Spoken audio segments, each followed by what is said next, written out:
sobre a fé da igreja primitiva. O assunto de hoje é: vós sois deuses, a glorificação do Espírito de Deus. Vamos ficar de pé nessa mão, clamar ao Senhor sua graça. Hoje, mais do que nunca, precisamos da graça do Senhor, né? Glória a Deus. Como eu já disse, volto a afirmar, hoje é um assunto fundamental que a igreja primitiva cria, recebendo essa verdade dos apóstolos, do Senhor Jesus, tinha uma dimensão na sua mente, no seu coração, a igreja primitiva muito mais elevada do que tem a igreja moderna. A igreja de hoje nem tange esse tipo de pensamento, de fé. Ela pensa em coisas materiais, ela pensa em coisas para esse século. E nós vamos ver aqui que lá atrás, nossos irmãos primitivos, Bispo Irineu de Leão discorre assim de maneira extraordinária sobre a possibilidade, sobre a realidade, sobre o transformar na nossa vida a semelhança do Pai e do Filho. Igual a isso, hoje é muito difícil falar. Então vamos aprender coisas profundas, maravilhosas, sobre a nossa vocação celestial. Amém? Vamos pedir a Deus graça. Santo Deus, nós te louvamos por essa manhã. Clamamos, Senhor Deus, que tu recebas o nosso louvor, as nossas ações de graças. Tu és um Deus bom, tu és maravilhoso. Se não for assim, nós não estaríamos neste lugar. Nada nos impediu de chegar aqui e nós estamos com os nossos corações abertos, receptivos, Senhor, àquilo que tu vais operar na nossa mente, no nosso coração, pela tua palavra, pela revelação profética, em nome de Jesus. Abençoa-nos nessa manhã, para que todo entendimento nos eleve mais um pouco da condição divina para a qual nós fomos chamados. Clamamos assim em nome de Jesus. Amém. Amém. Se poder sentar, vamos lá. Estamos falando aqui de um assunto maravilhosíssimo. Já vimos aí nesse trimestre sobre a fé da igreja primitiva, do que tange ao reino estabelecido na terra na volta de Jesus. Mas o maior prêmio não é só reinar com Cristo. O maior prêmio é sermos transformados, glorificados. Amém? Tem aí no Salmo de abertura, Salmo 82, verso 6. Foi a primeira vez que foi dito isso a respeito dos filhos de Deus. Vamos ver ali na projeção, Salmo 82, verso 6. Está um pouquinho maior. E não consegui acompanhar pela apostila, acompanha por aqui. Você pode ler comigo? Salmo 82, verso 6. Eu disse: sois deuses, sois todos filhos do Altíssimo. Para começar assim, já polemizando, né? Essa imagem aqui que eu coloquei, essa ilustração, mostra, não é? Foi uma ilustração preparada, né? com efeitos visuais. Mostra o que seria, talvez, né? Uma aproximação de um homem de Deus sendo imortalizado, glorificado. Recebam aqui uma aula de luz em volta dele, e isso aí já começa polemizando. Por quê? Porque não se vê uma expectativa na igreja de ser transformado corporeamente em uma transformação glorificada, né? De glória no nosso corpo mortal. A maioria da igreja pensa que morre e a alma vai para o céu eternamente, só em alma. Não há expectativa de glorificação do corpo, de transformação num corpo imortal, incorruptível. Nós fizemos um seminário essa semana e falamos isso numa das aulas, na penúltima aula. Mas agora nós vamos ver ali, queridos, que essa esperança, essa expectativa, essa fé do corpo ser imortalizado, é uma fé muito firme, tanto na Bíblia, né? Tem base bíblica, como também no coração da igreja primitiva. Vamos para mim, por favor. Vamos ler a introdução. Vamos lá, terminando o trimestre, estudo documentos da igreja primitiva, vamos analisar um aspecto espiritual muito profundo que era crido pelos pais da igreja, entre eles o próprio Irineu, bispo de Lyon.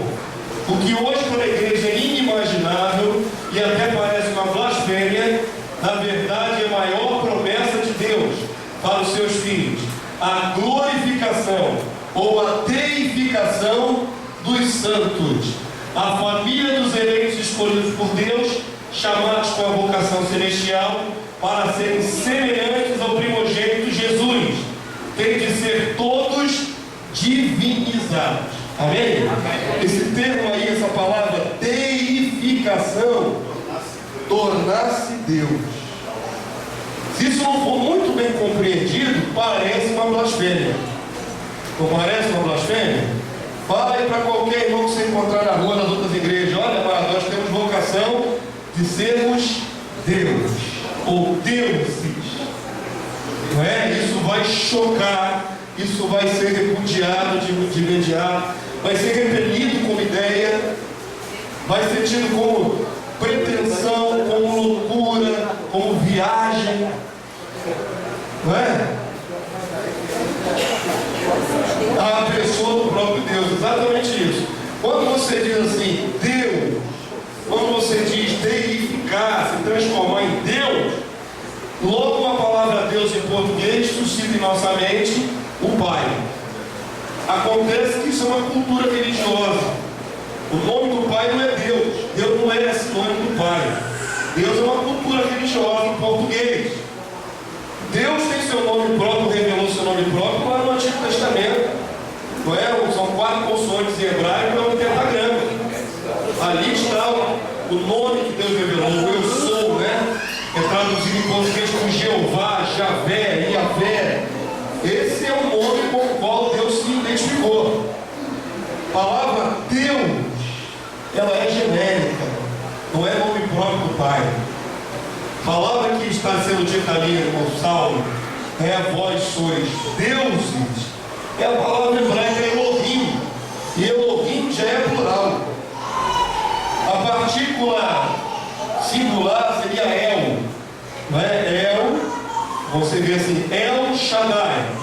El é Deus e é Shaddai todo-poderoso.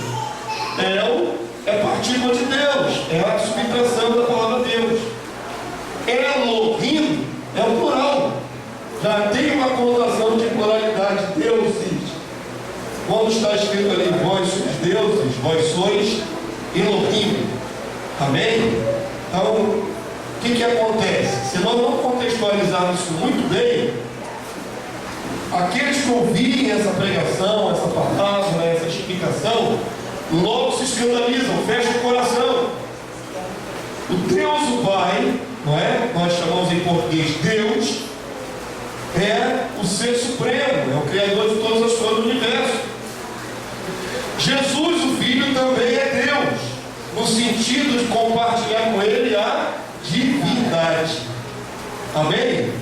Agora o Pai, no seu plano maravilhoso, é esse que deve nos encantar, decidiu que seus filhos, nós, também partilhássemos com Ele da deidade, da divindade. Nós estamos sendo transformados para alcançarmos a dimensão de sermos igreja gloriosa. E quando chegarmos lá, seremos glorificados, uns assemelhados ao Pai e ao Filho. Isso não tem nenhuma blasfêmia, isso não tem nenhuma altivez de coração, isso não é nenhuma viagem, isso é uma vocação dos filhos de Deus. Lemos lá em 1 Coríntios capítulo 15: assim como trouxemos a imagem do que é terreno, do primeiro homem Adão, feito do barro, também devemos trazer a imagem do celestial, o segundo Adão, Jesus Cristo. Amém? Assim como ele é um homem divino, nós também deveremos nos tornar homens e mulheres divinos. Amém? Essa divindade que não é aceita no coração de muitos, porque a maioria da igreja pensa como um homem natural, carnal. E essa carnalidade nos diminui. Mas não opera em nós só carnalidade, opera em nós também divindade. Estamos sendo transformados. Amém? Então vamos bem devagarinho. Aqui tem uma imagem que suscita conceito, a ideia de Deus ter nos forjado, nos plasmado, né? Tanto para sermos primeiramente terrenos, como Deus tem nos transformado para sermos também seres celestiais ou espirituais ou divinos. Amém, querido Deus? Não tenha dificuldade de dizer que a divindade está dentro de você. Parece a maior das soberbas, parece a maior da megaloma, né, do pensamento altivo. Mas a partir do momento que você recebeu o Espírito Santo de Deus, foi colocado dentro de você uma partícula, uma parte se desenvolvendo da divindade. Amém, filho? A igreja já é bastante doutrinária, não se escandaliza tanto. Mas olha, esse assunto é altamente exclusivo, altamente polêmico. Então vamos avançar mais um pouquinho, vamos lá. Para não ficar somente nas minhas palavras, porque aí alguém pode nos julgar, dizer que o pastor está desvirtuando, ampliando, né, modificando o entendimento a seu bel prazer. Para que não pense ninguém que isso é uma viagem, nós temos um parâmetro da igreja primitiva. Bispo Irineu de Lyon, do segundo século, escreveu isso por volta do ano 180. Escreveu 5 livros contra as heresias daquela época, combatendo o que estava tentando assolar o cristianismo. E esse bispo Irineu de Lyon deixou palavras para nós que mostram o projeto de Deus de divinizar os seus filhos. Amém, filhos de Deus? Então vamos lá, sobre a incorruptibilidade. Palavra que sumiu do vocabulário moderno cristão. Acho que era a palavra comum na antiguidade. Vamos lá? Lê comigo, por favor. Dá para ler? Eu tenho uma letrinha mais bonitinha, igual está na sua apostila, mas é um pouquinho fininha. Está dando para ler? Quem não conseguir ler na projeção, leia, por favor, na sua apostila. Quem não conseguir ler na apostila, nós temos que orar, né? E aí a situação está petando. Está difícil. O óculos não, o óculos. Tinha que fazer uma grafinha, mas vamos lá. Vamos voltar para cá. Vamos voltar para cá. Jesus está voltando, você vai ser glorificado e essa limitação física vai acabar. Certo? Vamos lá. Mas aos que o seguem e servem, Deus concede a vida, a incorruptibilidade e a glória eterna. Amém? Para todos que seguem a Jesus e o servem. Vocês vão perceber mais uma vez, como era comum da igreja primitiva, condicionar, certo? Tudo que temos a receber do Senhor tem uma condicional de comportamento, de postura, de dignidade, de servidão. Você é servo, escravo de Jesus, tá certo? E aí ele vai explicando, vamos lá. É isto que significa: em qualquer lugar que esteja o cadáver, ali se reunirão as aves. Aqui a tradução é um pouquinho diferente. Onde estiver o cadáver, ali estarão os abutres, e na nossa tradução. O que quer dizer isso? Não é? Parece como é que eu vou dizer, uma ilustração feia, mas uma ilustração esdrúxula. O cadáver cercado de abutres, de águias, né, de seres que vão devorar o corpo. A ideia é de ajuntamento. O próprio Senhor Jesus escolheu essa ilustração, está lá nos Evangelhos. Mas é a ideia de que como é que você vê no céu quando tem algum corpo morto, de um cavalo, de um show de animal? Você vê pelas árvores, capina, né? Você passa numa estrada, vê um monte de urubu assim, rodeando ali, já sabe que tem um cadáver ali, de algum animal, de algum ser, tá certo? Então a ilustração é essa de ajuntamento. Aí o texto diz, tem nada de horroroso aqui. O ajuntamento é para quê? Para participar da glória do Senhor, e os modelou e o preparou juntamente para que, estando com ele, ou juntamente com Jesus, participem da sua glória. Quanto mais precioso tanto mais o amamos, e quanto mais o amamos, tanto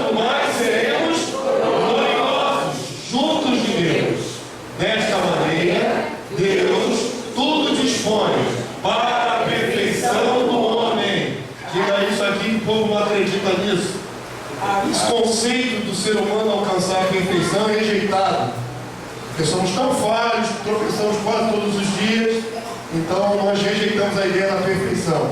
Mas a ideia da perfeição é uma doutrina, e a igreja cria nisso, amém? Amém. Olha, diga assim: para a perfeição do homem. Amém? Você acredita nisso? Amém. O ser humano falho, finito, cheio de problemas, vai alcançar a perfeição? Amém. Amém?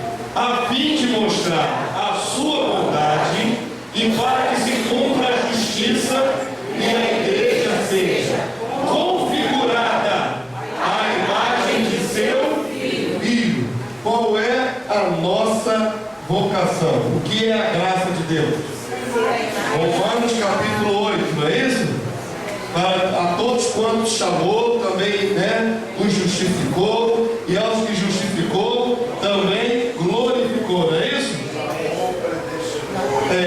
Perdão, predestinou, chamou, justificou e glorificou. Lá está certo, Roberto. Primeiro a predestinação, depois o chamado. Para que é ser teimoso, mano? Eu vou ser obrigado a cortar essa frase por causa de você.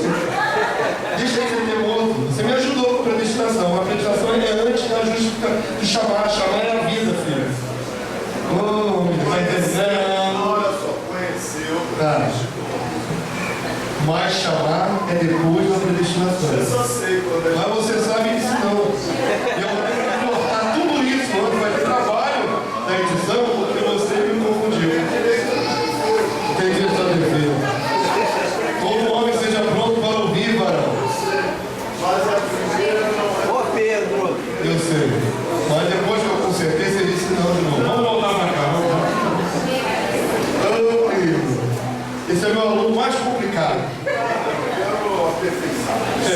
Amém. Ele me ajudou, ele jogou uma parte que eu tinha esquecido do versículo. Mas depois ele me encrencou, porque ele travou ali e não largou mais. Então vamos lá. Esse detalhe aqui é importante. A expectativa é ser configurado, tomar a figura, a imagem, não é? Do próprio Senhor Jesus. Foi o texto que eu tentei citar de cabeça e acabei perdendo uma parte dele. Mas o final é esse: sermos semelhantes, conformes à imagem do seu Filho. Sermos iguais a Jesus, amém? Vamos lá, vamos avançar. Avança para mim, por favor. Romanos 8, 29. Lê com o pastor, vamos lá? Porquanto os que de antemão conheceu, também os predestinou para serem conformes à imagem de seu Filho, a fim de que ele seja o primogênito entre muitos irmãos. Amém? Então isso aí é um conceito que está na Bíblia, mas a igreja parece ignorar. Somos chamados todos à imagem de Jesus glorificado. Amém? Amém? É a vocação da igreja. Fomos predestinados a isso. Não é uma vocação que Deus inventou depois, já planejou desde sempre, desde a eternidade, que sejamos iguais, semelhantes ao seu Filho Jesus Cristo. Essa é a dimensão proposta da graça. Graça não é ganhar um bem, uma bênção. Graça é se tornar semelhante a Jesus. Amém? Então olha só, ele vai fazer outra afirmativa aqui, o bispo Nicolas Julião. Vem com o pastor. Afirma que o homem deve progredir continuamente no amor de Deus, até que verá a Deus, escutará a sua voz, e escutando a sua palavra, será glorificado de tal modo que os outros não poderão olhar para o seu rosto, como foi dito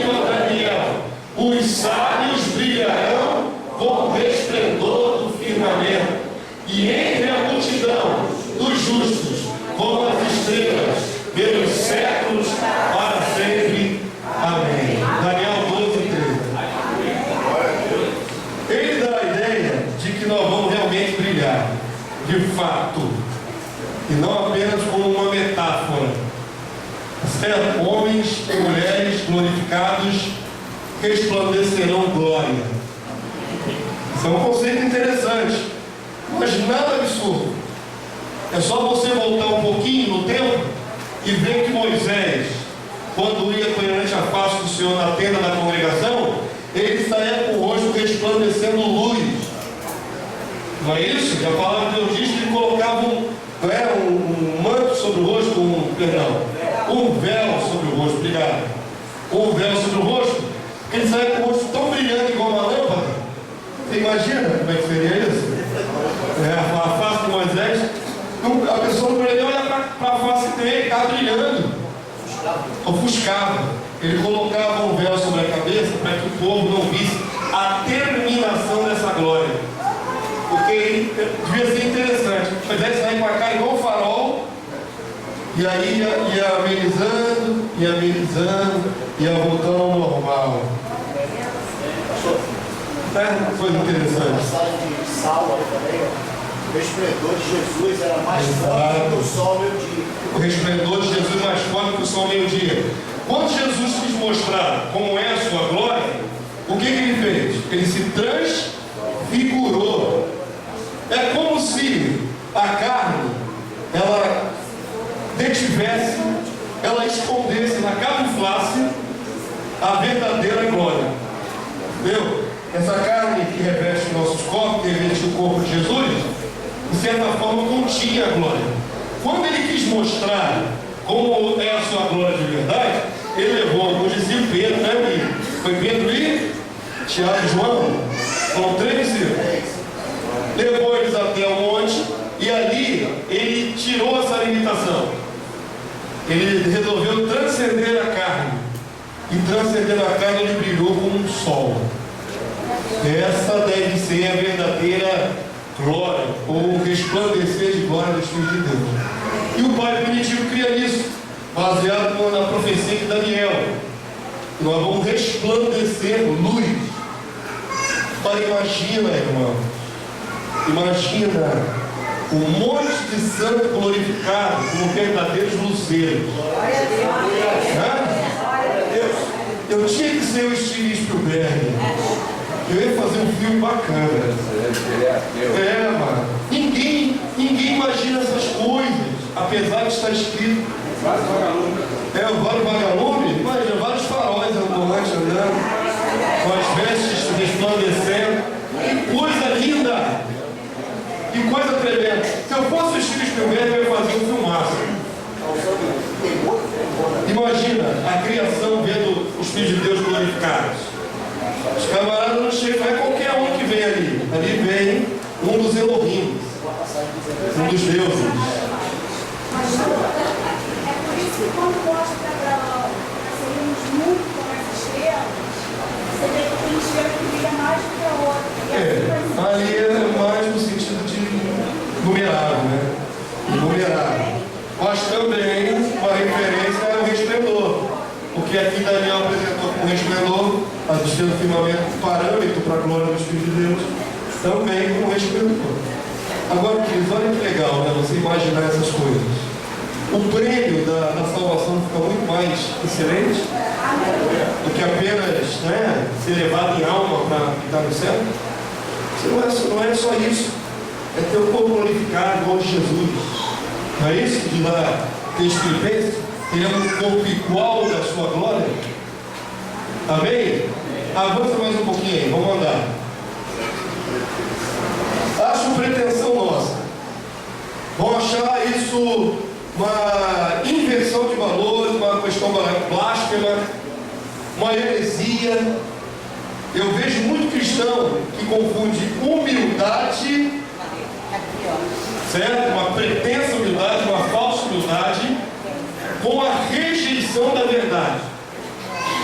Uma coisa é você querer ser Deus às suas custas. Uma coisa é você ser altivo de coração, se achar demais, ter o rei da barriga e querer ser aquilo que Deus não te chamou para ser. Outra coisa é você se anular como se você fosse uma minhoca e só merece a terra, só merece morrer e vai debaixo da terra. São extremos, né? É aquela pessoa altiva de coração geração que já se acha Deus, e aquela pessoa que acha que é tão humilde, né? Um mero mortal comedor de feijão com arroz e batata, e tudo que ele merece é o solo, a terra. Então nós temos que achar aquilo que a palavra de Deus diz. Não adianta ficar se escondendo atrás de uma pretensa humildade.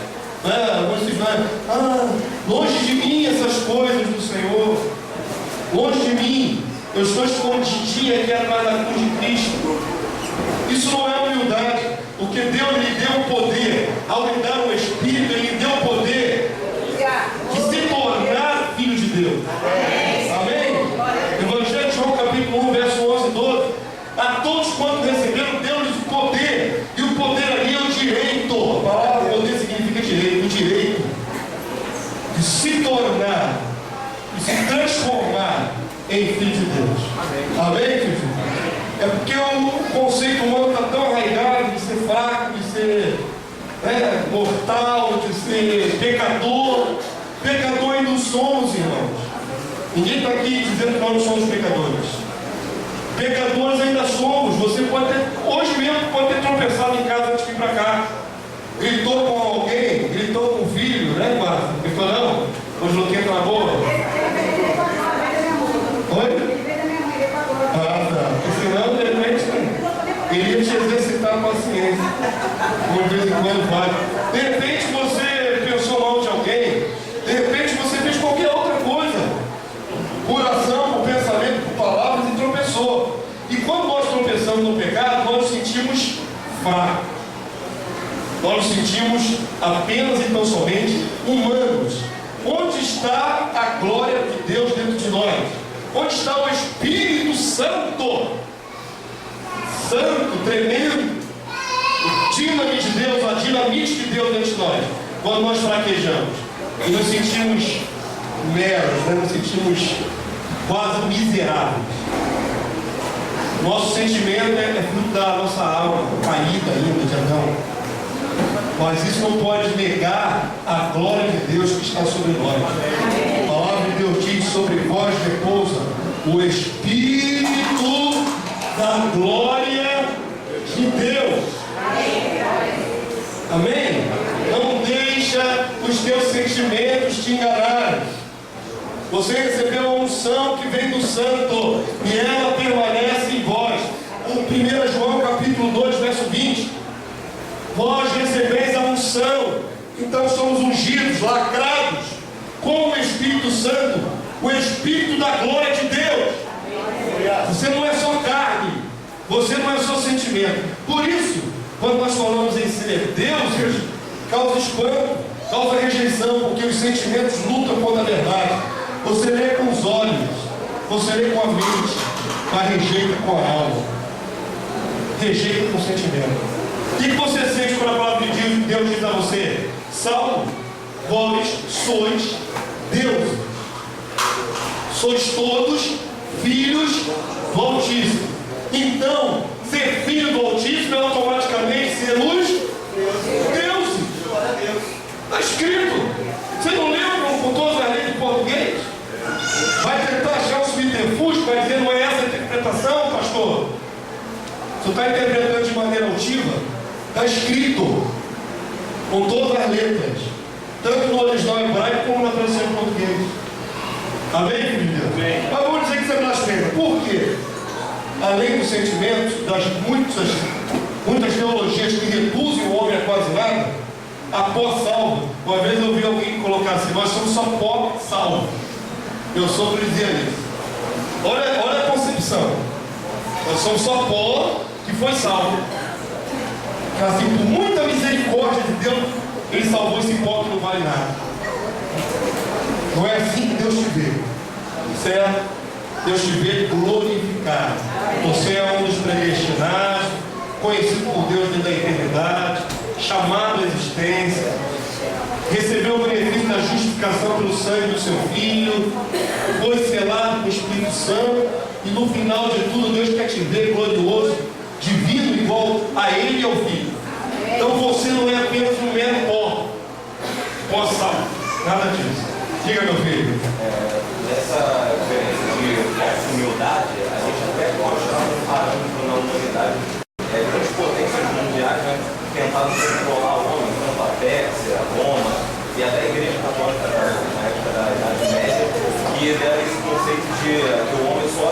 seria humilde se ele fosse pobre. É. Meio que a A humildade é relacionada à pobreza. Não é a carência. E não é bem isso. Já falei aqui, o camarada pode empurrar um carrinho de papelão, aquele que arrecada papelão, e no coração dele ele se achar o máximo. Ele é pobre, ele tem carência de bens, mas ele não é humilde. Humildade não é isto. Não é o cara pega um chevelho, aquele chevelho todo costurado, já cheio de plastique, e bota um adesivo, sai pra lá o olho grande. Quem está de olho naquela porcaria? Quem está de olho nesse chevelho? Talvez alguém mais pobre do que ele. Estou lá com o meu lá. Diga, Mas essa superação, na verdade, humilde não é aquele carente. Humilde é o que reconhece que depende. humilde é o quebrantado de coração. Sabe que depende. Pobre de espírito não é pobre material. Pobre de viver é carente espiritualmente. Todos nós, a palavra de Deus diz assim, resume: pecamos, pois estamos debaixo do pecado, e estamos destituídos da glória de Deus. Essa é a nossa pobreza. Nós fomos feitos para sermos semelhantes ao Pai, mas por causa do pecado estamos destituídos desta glória. É a nossa grande carência, receber de volta a glória. É essa a carência. O atleta recorre no prêmio. Exatamente. Então por que vamos nos chamar de soberbo, de herege e tudo mais? Porque Satanás nos tentou vender a glória de outra maneira. A história está lá no Éden, quando o casal foi abordado por Satanás. Satanás ofereceu a eles a mesma coisa que Deus tem para nos dar: a divindade, a deidade, a semelhança com o Altíssimo. Foi isso que aconteceu. Deus criou o homem para alcançar a dimensão de glória divina, mas Satanás subverteu esse propósito, oferecendo ao homem a deidade através da rebelião. E então aqueles que têm a vocação celestial, isto é, os filhos de Deus eleitos, devem seguir o caminho inverso e obedecer a palavra até se tornarem dignos da vocação de glória para a qual foram idealizados. Amém? Qual foi a maneira de Satanás desvirtuar o projeto? Oferecer ao homem ser Deus ou igual a Deus através da desobediência. E aí vai ter que nos exigir que nós obedeçamos e pelo caminho da obediência nos dá aquilo que nos é direito, a sua glória. Bem, compreendeu? Por isso, quem não obedece não vai ter direito à glória. Quem não vai pelo caminho da submissão à vontade de Deus não terá direito à glória. É o nome de cada testamento. Porque ele não obedece. Se não obedece, vai pelo caminho de Satanás. Ser Deus com marra. Nós não vamos ser deuses na marra. Vamos ser deuses através da obediência à palavra, da nossa submissão, da nossa humilhação, da humildade, da nossa humilhação, não é? Da nossa servidão. Nós nos assemelharemos ao Filho, que tinha todo o direito de ser igual ao Pai, mas não tomou por usurpação ser semelhante a Deus, antes a si mesmo que se humilhou, assumindo forma de servo e foi obediente até a morte de cruz. Glória a Deus. É pela nossa humilhação e obediência que alcançamos a glória. Amém? Amém? Olha o que Satanás propôs para Adão e Eva: serem deuses iguais ao Pai, né? Ao Pai, pelo meio errado. Quem está escrito aqui, né? Está bem grandão, a serpente ele falando, olha. Desde quando a serpente fala, né?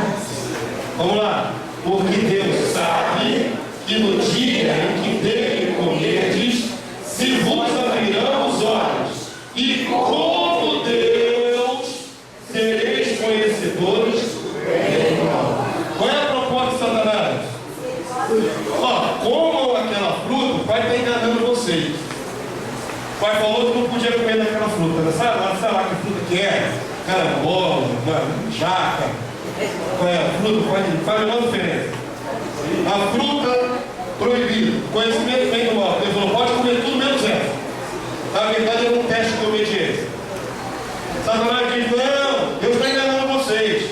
Se vocês comerem, vocês serão como Deus. Amém? Qual é a proposta do diabo? Desobedeçam e vocês alcançam a divindade. serão semelhantes a Deus. Quando na verdade a proposta é o inverso. Obedeçam que vocês alcançam a divindade. Amém, filhos de Deus? Vamos avançar um pouquinho. 2 de Pedro, capítulo 1, verso 4. A igreja lê com o pastor. Vamos lá? Olha o que está operando em nós. A transformação. Vamos lá? Pelas quais nos têm sido doadas as suas preciosas e muito grandes promessas. A promessa é o quê? Promessa é o quê? Palavra profética, a fé dos eleitos. Amém? Você ouve e você crê. Ou eu tenho direito a reinar com Cristo. Isso é uma promessa. Isso é uma palavra empenhada por Deus para ele cumprir. Amém, querido Deus? Então, por essas palavras, por essas promessas, não é? O que acontece na nossa vida? Vamos lá, depois de promessas. Para que elas, pelas palavras, vos torneis o quê? Participantes da natureza divina. Amém? Amém. Co-participante é participar com, tomar parte, junto. Então o que acontece? Nós nascemos com que tipo de natureza? Humana, adâmica, carnal, caída. Por hereditariedade, todo ser humano herda a morte, herda o pecado na sua alma. Todos somos pecadores por causa do dano. Amém? Então a natureza que nós nascemos, ela é humana, caída, carnal, adâmica. Como chegaremos então à glorificação? Se somos humanos, carnais, adâmicos, nós temos que passar por um processo. Esse processo começa quando você recebe o Espírito Santo, e começa a operar dentro de você a divinização. Amém, querido Deus? Transformação do que é apenas humano em algo divino. Divindade é coisa de Deus. Sabe o que está acontecendo conosco? A metamorfose. Amém. Aquele texto de Romanos que diz: transformai-vos pela renovação do vosso entendimento. Amém? Amém. Transformai-vos ali, no grego, metamorfose. Metamorfose, que em português virou metamorfose. É o processo da lagarta se transformar na borboleta. Olha que legal, é a figura mais bacana, apesar de ser feia, inicialmente, da nossa vocação. Todos nós nascemos lagarta. Sabe aquela lagarta que anda no jardim, das perninhas pequenininhas, né? Que vai se envergando, vai se fazendo aquela corcovinha assim, né? Anda feio aberto, não é? Perninha curtinha, toda asquerosinha, né? De corpo roliço. Algumas com um monte de cabelo nas costas, assim. Aquela criatura feia, limitada, que se arrasta, tem dentro dela o potencial da metamorfose, de ser asqueroso, que deixa uma gosminha no caminho, um rastro, de um ser que tem pouca mobilidade. Ela vai se tornar, depois da transformação da metamorfose, um ser alado, de lindas cores. Não é? Você parar para analisar uma asa de borboleta, como é que Deus faz um negócio desse? Deus tremendo, os matizes de cores, desenhos, as formas. E não é só bonito, é funcional. Porque carrega um corpo delgado, agora não é mais aquele corpo roliço, agora carrega um corpo delgado pelo ar. Rompe a limitação. Amém, querido Deus? É a nossa figura. Nascemos com natureza humana, parecendo a lagarta, ligados à terra, arrastando o umbigo na terra. Nós temos toda a potencialidade da divindade dentro de nós. Estamos sendo transformados, estamos na fase do casulo, para quando completar a metamorfose, seremos seres alados, bonitos, que rompem, né? Que transcendem a limitação física. Amém, querido Deus? De voar, por exemplo. Nós agora não voamos, porque já estamos lá no casulo. Mas quando completar a transformação, voaremos, seremos glorificados. Amém? Então, essa figura da lagarta e da borboleta, ainda que asquerosa, é o melhor paralelo para a nossa realidade espiritual. E física, não só espiritual e física. O que é transformado na lagarta não é só o seu interior, é o seu corpo. Não é isso? O corpo cria outra configuração. No nosso caso, não vai nascer dado um borboleta nas nossas costas, não. Estou falando aqui das metáforas, né? Às vezes não é perfeito. Mas seremos transformados corporeamente também. Amém? Vamos ler textos bíblicos que comprovam que nós temos direito à glória no nosso corpo? Vamos ler 2 Coríntios 3,18. O que está sendo transformado entre nós? Isso aqui, querido, deveria ser. Presta atenção no que o pastor vai falar. Eu falei que nós não devemos ter o rei na barriga, porque ainda somos pecadores imortais. Nós também não podemos ir para o outro extremo de ficarmos achando que somos miseráveis, porque senão você diminui a importância da glória que está dentro de você. Todo filho de Deus deve ser sarado na alma, porque nós somos pessoas deficientes na alma por causa da primeira fase da nossa vida antes de Jesus. Traumas, rejeições, problemas psicológicos, má formação do caráter, tá certo? Tudo isso foi deformando a gente. E aí, quando você vem a Cristo e recebe o Espírito, já começou um processo de divinização do seu interior. Você não pode agir como antes. Eu falei aqui com o pessoal do seminário aqui, negócio de crente Gabriela. Eu nasci assim, você sempre assim. Que história de crente Gabriela é esse? Tem gente que diz assim, pastor, eu sou assim mesmo, eu sempre fui assim, a pessoa fez comigo, eu devolvo. Meu irmão, isso aí é o que você era, não é o que você deve ser. Eu sempre fui assim, pastor, qualquer coisinha eu choro. Isso é sua natureza humana, já fragilizada, mas você recebeu agora o Espírito Santo de Deus, para transformar você a semelhança de Jesus.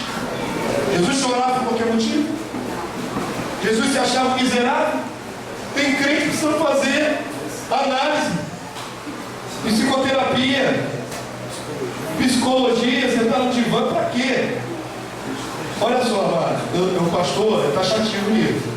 Você vai abrir as suas vazelas para um homem infinito que vai usar técnicas humanas para tratar a tua alma? Por que tu não abre essa mesma boca para falar diante do Deus vivo? Confessa os versículos bíblicos. O diabo te diz, você não é nada. Você diz para ele, está arrependido. Eu sou filho de Deus. É um tratamento na alma. Amém, querido? Tem que haver essa mudança de posicionamento, de postura. Volto a afirmar, não é se sentir soberbo, mas é sentir que você não é a mesma coisa que você era antes. Tem uma mudança, tem uma transformação em curso. Amém, querido? De alma, de mente, renovação da mente, transformados pela renovação da mente. Se a mente continua a mesma coisa, não está havendo transformação da mente. É testemunho, né, pastor? Eu, por exemplo, e as pessoas assim, Psicólogo é Deus, quem te conhece melhor do que o Senhor? Vai ficar nada, não vai deformar mais, vai melhorar. Tem que crer que está sendo operado em nós, nos aperfeiçoa. Amém? Você tem que ter uma perspectiva de crescimento espiritual. Eu vivo dizendo, nenhum filho de Deus nasceu para ser medíocre. Nenhum filho de Deus nasceu para ser infantil o resto da vida. Quando vem a Cristo, vou dar a palavra, pastor, esqueci não. Quando você vem a Cristo, você é criatura com a mente tão deformada, nós todos, que é dada a você a palavra em pequenas porções, é o leitinho espiritual. A própria palavra de Deus diz leite espiritual, para que por ele vá crescendo o neófito, novo nascido. Então qual é a expectativa do pai? Que você tome leite o resto da vida? Você já viu um adulto cheio de dente com uma madeira na boca? Nenhum cocô não passa na mamadeira dele. Só toma coisa líquida, batida. Nenhum homem de Deus nasceu para ser sempre a mesma coisa. Passar 30 anos dentro de uma igreja, sendo o mesmo ser humano, ainda falha, tropeçando em um monte de erros bobos. Falei até brincando no último culto, meu irmão, na quarta-feira eu falei, erra numa coisa nova, porque na verdade está errando a mesma coisa. Pelo amor de Deus, para de errar. É o mesmo erro sempre. Não é isso? Nós não fomos chamados para ficar ali na tua travada dos mesmos erros, para crescer. Bem, você se acomoda no seu pecado. Eu sou assim mesmo. Não é sentimento. Sentimento é o maior dos obstáculos. O cristão é sentimento. O maior dos obstáculos é sentimento. É o que você sente, não é o que você é. O teu sentimento não pode definir. Amém, filho de Deus? A igreja sabe que eu sou um homem ferido na alma. Eu sou um homem ferido na alma. Eu declaro isso toda hora. Porque eu sou um homem desfilhado. Ferido na alma, mas outro não quero para ninguém. Mas isso não me define, não pode me definir. Porque se eu me entregar ao sentimento de autocomiseração, de prostração, quem vai conduzir vocês? Então sai da frente e diz, pastor, não assumir a igreja. Porque eu vou me enterrar nas minhas misérias. Não pode, irmão. Não é que eu tenho dor. Mas eu tenho que olhar para a glória da proposta. Eu tenho que olhar que o sofrimento do tempo presente não pode se comparar com o peso de glória, né? Com a glória da proposta. Se eu ficar olhando, por isso que Paulo achou o método, falando aí de psicologia, para vencer traumas. Deixando as coisas que para trás ficam, prossigo para o alto. Amém? Então, o teu problema não te pode parar, nem te definir. O teu problema fica para trás, é o dia de ontem. Não é o dia de hoje mais. Amém, querido? O teu problema foi ontem. Hoje eu não tenho que chorar pelo problema de ontem, eu tenho que olhar para frente, para a glória. Eu vou alcançar essa glória. Eu vou alcançar minha coroa de glória. Eu vou alcançar a minha divinização, a minha perfeição. Então eu não posso ficar com uma âncora na alma e arrastando para trás. Vendo psicologia? Não sabe o lugar, fica travado em sentimentos. Amém? Pastor Vitor ia falar. O que acontece muito, eu tenho visto, é que essas pessoas que procuram psicólogo são pessoas que não têm o hábito de ler e estudar a palavra. São pessoas fracas e, como você falou, está sempre tomando leite. Está sempre escolado em alguém para poder fazer alguma coisa. É verdade. E às vezes depende muito de profecias, de profetadas, consulta todo hora um vaso, mas é incapaz de eu consultar a Deus. E acho que Deus não fala com ele, é fraco. Não é? Mas nenhum dos filhos de Deus recebeu o espírito de fraqueza. Qual é o espírito que nós recebemos? De valentia, de ousadia, de fortalecimento. Ninguém recebeu o espírito de fraqueza. E digo mais, nenhum dos ungidos, dos eleitos de Deus, recebeu porção diferente do outro. Ninguém recebe porção. Para o pastor da Mar, Deus deu mais, deu não. Deu a mesma porção que deu para você. Ele deu uma função diferente. Mas espírito na mesma medida que você tem. A diferença estará na sua busca, no seu crescimento. Ou vai ficar a vida toda medíocre tomando leitinho espiritual. Quem toma leitinho com esta vida é retardado. Não é retardado? Está retardando o crescimento. Não estou ofendendo ninguém, não. É a palavra que define uma pessoa que não cresce, é retardado. Não é isso? Nós não fomos chamados para ser um retardado. Fomos chamados para ser, olha, varões perfeitos, a perfeita varonilidade. Isso quer dizer adulto espiritual, não criança. Não criança. O pastor de vocês não trata vocês com mimimi, né? Mimimi. Toda hora, não façam isso, mimimi. Ah, pelo amor de Deus. Depois você corta essa parte. Vai crescer. Pelo amor de Deus. Nós estamos caminhando para ser perfeito e você ainda está travado com mimimi? Misericórdia. Depois de anos e anos de evangelho, ainda fica assim, não fez cara. Tem gente morrendo aí fora, Jesus. Sem Cristo, sem salvação. Para de ficar olhando para as suas pequenezas. Vai trabalhar na obra, vai ganhar alma. Se você estiver envolvido na obra, preocupado com outras vidas, você esquece só de ser um mimimi. Não é? Só tem tempo para mimimi quem não produz. Quem não está com olho no reino. Se você estiver tentando discipular alguém, você engole o teu choro e vai inteiro, vai se consagrar porque você tem que dar para outra pessoa. É assim que funciona. Quem não faz nada, dá trabalho. Quem não opera nada, quem não está desenvolvendo nada, não está evangelizando ninguém, dá trabalho.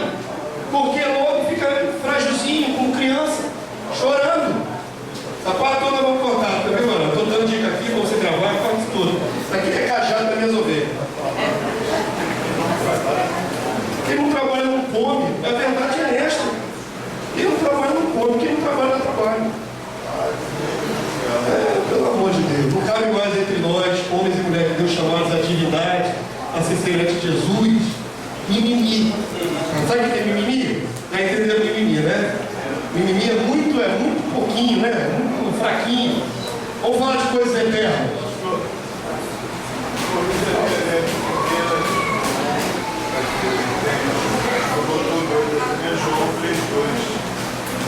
Primeiro João 3,2 ali embaixo. Tá errado aqui na apostila? Não, está errado. Tá faltando só a referência ali. 1 João 3,2. Vamos chegar lá. Vamos ler 1 e 2 Tessalonicenses 2,14.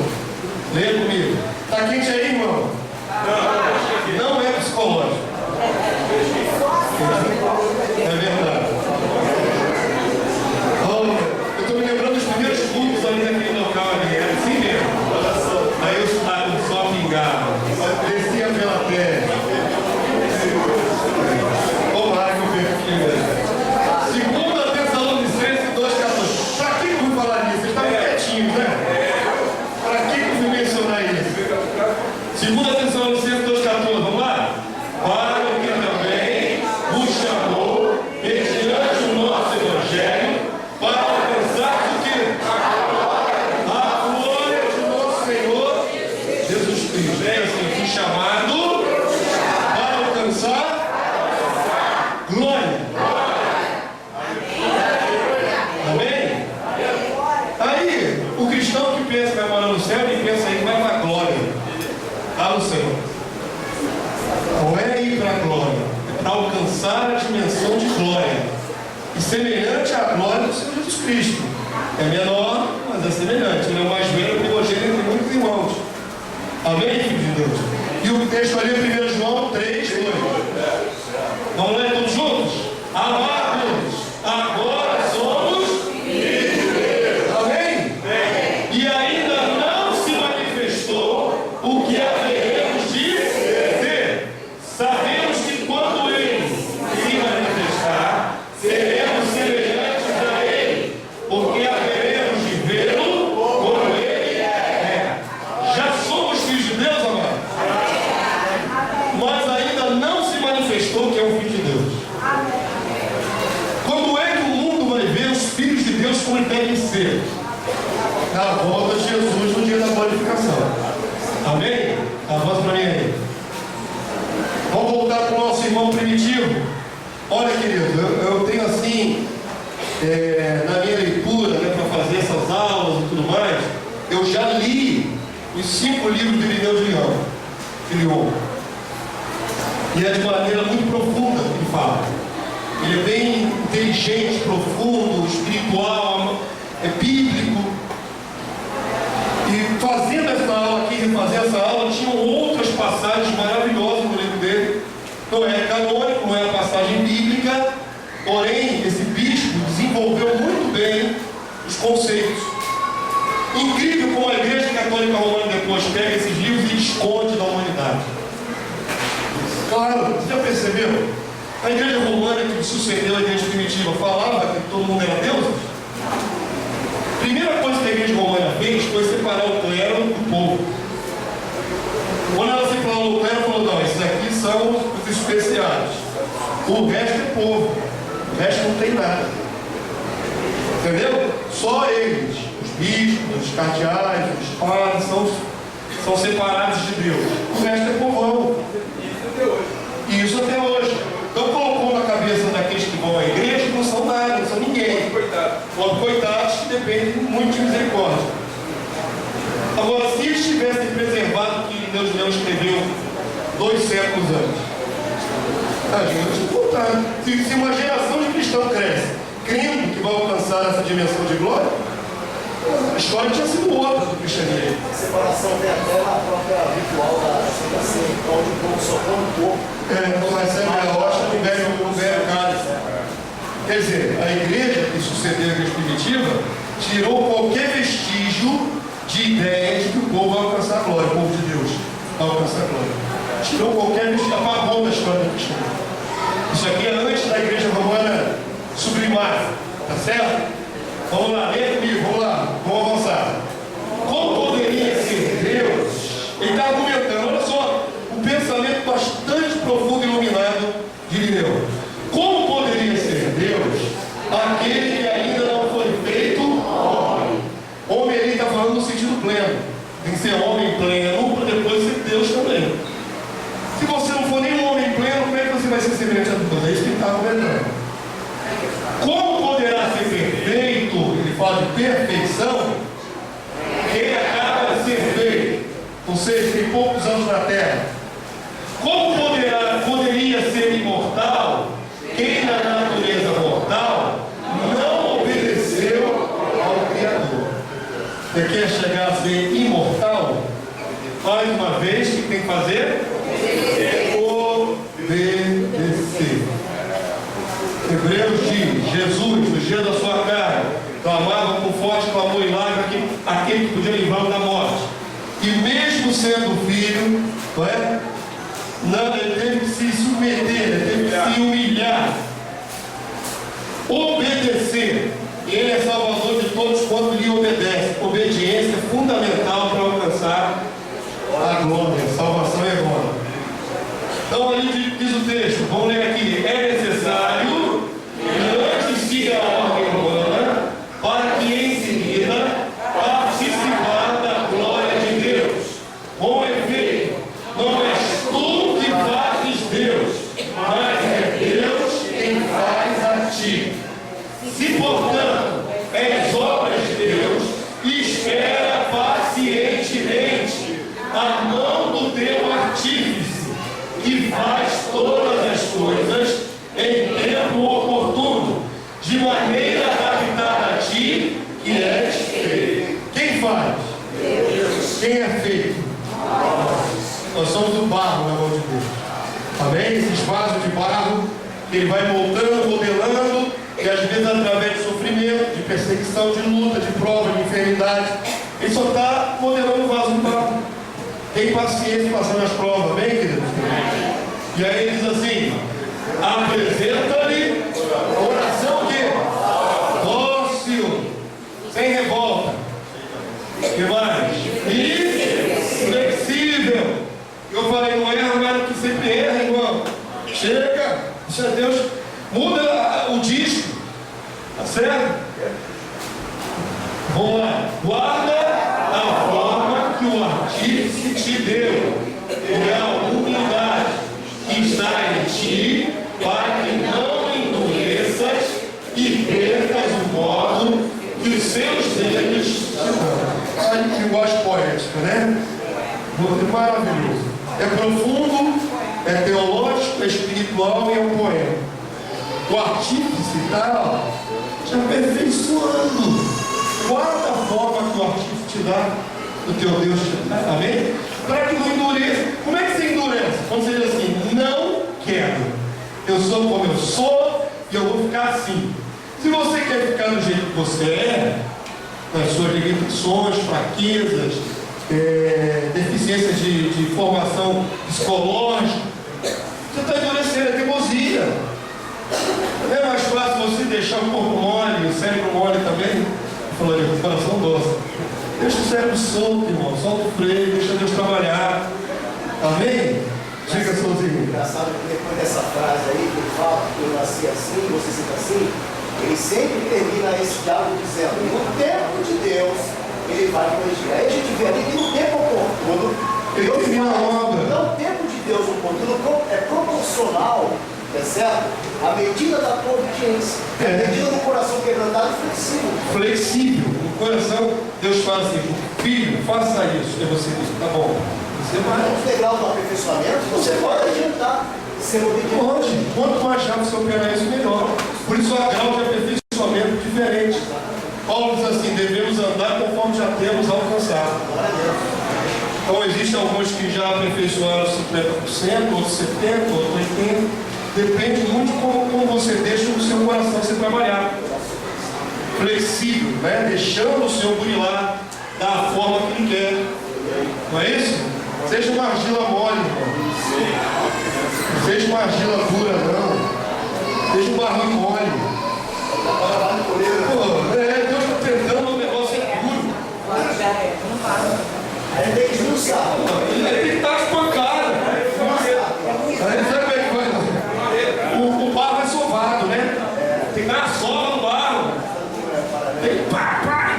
Antes de botar naquela roda giratória, o cara pega na mão, dá uns socos assim.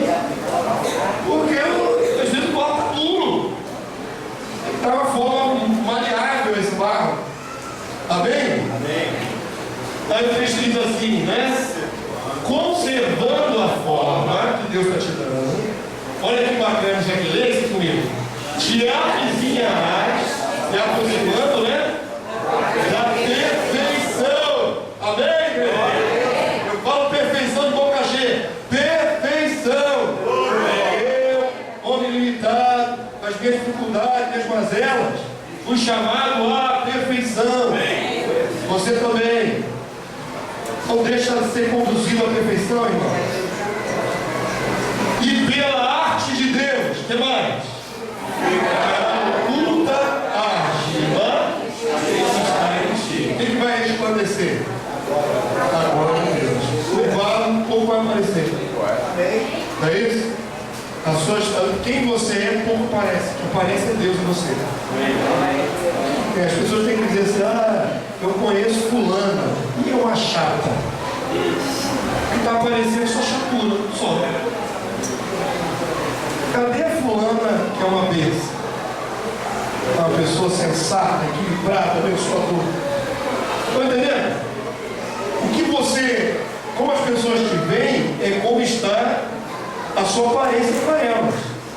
Está aparecendo uma pessoa trabalhada pelo Espírito de Deus, já com bastante aperfeiçoamento, ou uma pessoa fraquinha, uma pessoa descontrolada. Amém? Compreenderam? O que os homens veem é o reflexo da obra de Deus na sua vida. Aí o texto diz assim, olha só, é muito bonito. Onde paramos aqui, né? A sua mão, a mão de Deus, criou a tua substância.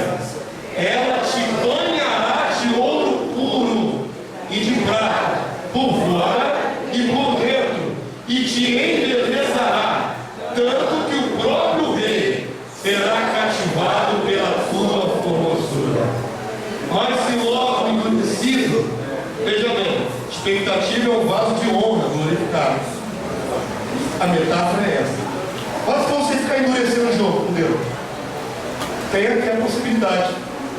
Tem aqui de novo a condicional. O se. Mas se logo endurecido, não deixou Deus da forma, o que acontece? Recusa da sua arte, trabalhar de Deus.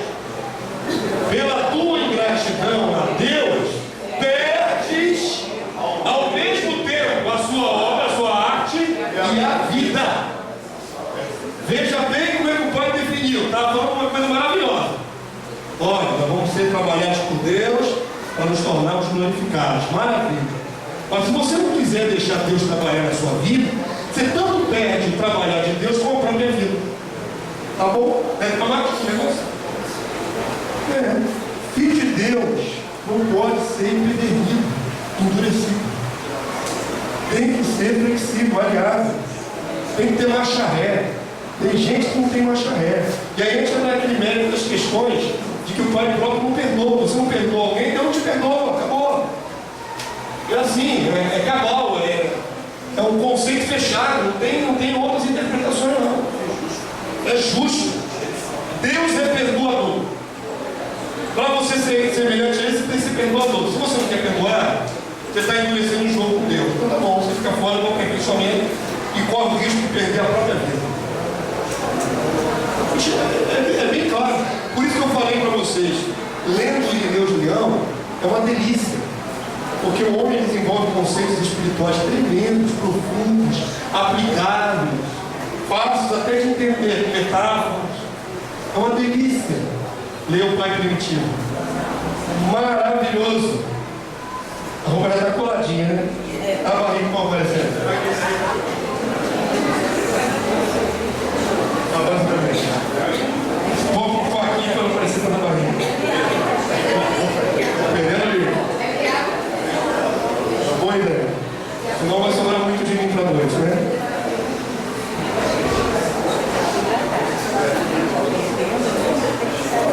Meu professor, eu vou perder 2 quilos aqui agora. Se eu perder 2 agora e à noite, eu vou ficar meia vez na fita. 4 quilos a menos, uma noite só, um dia só. Que maravilha. Eu não vou gravar não. A gente grava no próximo santuário, primeiro culto lá, tá bom? A gente tem uma recordação do primeiro culto lá. Ou pode ser no dia da... vai ser dia 20, dia da festa de ação de graça. A inauguração oficial, dia 20. Tudo isso corta, vou dar uma dica aqui, eu vou conseguir a ponta passada. Muito bem, vamos voltar para o conceito aqui. Sois deuses. Isto é uma ironia? Conheço um pastor, aparentado meu, não vou dizer o nome, que ele explica essa frase como se fosse uma ironia. Porque Jesus teria dito aos judeus de forma irônica, ou para pegar, fazer eles ficarem encurralados, as próprias palavras. Esse pastor que é aparentado meu, ele duvida que isso seja uma aplicação real, direta para os filhos de Deus. Então ele classifica como uma ironia. Não, Jesus estava só ironizando. É a maneira de não aceitar o que está sendo dito ali com todo lamento. Irmão, tem sempre um jeito para minimizar o negócio, para tirar a glória do negócio. São parentes que eu conheço e traduzem essa expressão assim. Isso é só uma ironia. Jesus minimizar o grupo, pegando o texto da Torá. Mas é porque o grupo era contrário a ele. Então ele era inimigo. Então Jesus aproveitou e deu uma ironizada. Não é nada disso. Certo? Apesar dos judeus que estavam se opondo a Jesus usa a verdade para falar a verdade, não para ironizar. Quando foi dito isso pela primeira vez, designando aos homens juízes em semelhança com Deus Todo-Poderoso, a palavra Deus é o hebraico Elohim. Salmo 82, verso 1 a 6. Está aqui do lado, nós vamos ler. O próprio Senhor Jesus argumentou que Deus chamou aos seus filhos de deuses e que esta palavra é verdadeira, defendendo-se assim da acusação de blasfêmia por ele se assemelhar ao Deus do Pai. Seus opositores se calaram, pois está dito que os filhos do Altíssimo são deuses, no sentido de serem co-participantes da divindade. Nós já lemos isso. Na verdade, isso não é uma ironia, mas é a vocação que os filhos de Deus têm de alcançar essa dimensão de glória divina. Aqui está o Salmo, quando Deus falou pela primeira vez. Tá certo? Percebam para quem foi direcionado essas palavras. Para quem? Leia comigo. Deus assiste na congregação divina. Uma congregação de deuses. Deus assiste, Deus está presente. É como se estivesse presidindo uma sessão. Na congregação, no ajuntamento divino. Estão percebendo a profundidade desse salmo? O que mais? No meio dos deuses estabelece o seu julgamento. E agora o Senhor se dirige àqueles a quem foi dada essa palavra. Até quando julgareis injustamente e tomareis partido pela causa dos ímpios? Então prestem atenção. A palavra foi mencionada aos judeus, mas não a todo o povo. Foi direcionada àqueles que tinham posição de julgamento, ou aos sacerdotes, ou aos reis de Israel, tá certo? Aqueles que tinham o poder de discernir entre certo e errado para julgar as causas. Mesmo assim, foi para homens. Amém? Juízes. Aí o texto diz assim, vamos lá, verso 3. Fazer justiça ao fraco e ao órfão, proceder retamente para com o aflito e o desamparado, socorrer o fraco e o necessitado, tirai das mãos dos ímpios. Quem tem poder para fazer isso? Os magistrados, né? Os levantados por Deus. Eles nada sabem, nem entendem, vagueiam em trevas, esses que estão na mão dos ímpios, vacilam todos os fundamentos da terra. Aí Deus conclui, eu disse, sois deuses, sois todos filhos do Altíssimo. Deus está exigindo que eles que deu poder para julgar, eles têm que pensar comigo. Eu assisto na congregação dos deuses. Na hora que vocês sentarem para julgar as causas, para fazer justiça, eu estou presente. É esse o sentido do salmo. Vocês não estão julgando só com a qualidade humana, só com a mentalidade humana. Eu estou junto. Então, aos juízes, aos reis, aqueles que estão no governo, Deus fala, eu estou junto, façam justiça, porque eu estou junto com vocês julgando. Amém? Deus está se referindo a homem e diz, vocês são Elohim, ajam como Elohim, participem desta minha divindade. Amém? Avança para mim, por favor. Jesus usou a mesma palavra para se defender, porque os judeus falam assim, esse camarada aí está querendo ser Deus igual ao Pai. E Jesus, diante dos homens, era um homem, não é? De 30 e poucos anos, jovem até, o padrão judaico. E esse camarada se dizendo que é igual ao Pai. Aí Jesus falou para eles assim, vocês não leram na Escritura que Deus referiu a homens como deuses? E por que vocês se escandalizam de dizer que eu sou homem e também sou Deus? Sou divino. A aplicação é essa, irmãos. Texto de João, vamos ler? Lê a igreja, por favor, comigo. Respondeu os judeus, não é uma obra boa que te apedreja. Veja bem, Jesus correu o risco de ser apedrejado por blasfêmia. Ele se dizia semelhante ao Pai. Blasfêmia! Pegaram pedra e vão tacar em Jesus. Não chegaram a apedrejar não, mas iam dilapidar Jesus. E sim, por causa da blasfêmia, pois sendo tu homem, te fazes Deus a ti mesmo. Replicou-lhe Jesus, não está escrito na vossa lei, eu disse, sois deuses. Se ele chamou deuses a quem foi dirigida a palavra de Deus, e foi para quem a palavra? Para homens, dentro do povo judeu, aos líderes, né? E a Escritura não pode falhar. Quando Jesus fala isso aqui, e a Escritura pode falar, ele diz assim, Deus endossa a sua palavra. Isso não é uma ironia. De fato, os filhos do Altíssimo são Deus, participantes da divindade. Então, ele fala a respeito dele mesmo. Então, daquele a quem o Pai santificou e enviou ao mundo, dizeis, tu blasfemas, porque declarei, sou filho de Deus. A frase que escandalizou, sou filho de Deus, hoje não escandaliza ninguém, porque reduzir o conceito de filho de Deus a quase nada. Todo mundo já também sou filho de Deus. Me dá uma fatia desse bolo, eu também sou filho de Deus. Olha só, por coisas banais, nós dizemos que é filho de Deus. Quando Jesus disse, sou filho de Deus, os judeus não pensaram em coisas banais. Pensaram num homem que se diz semelhante ao Pai. Todo filho do Altíssimo é filho de Deus. Amém? Não no sentido ameno, genérico. Faz parte da família divina de Deus. Nós fomos assimilados por adoção.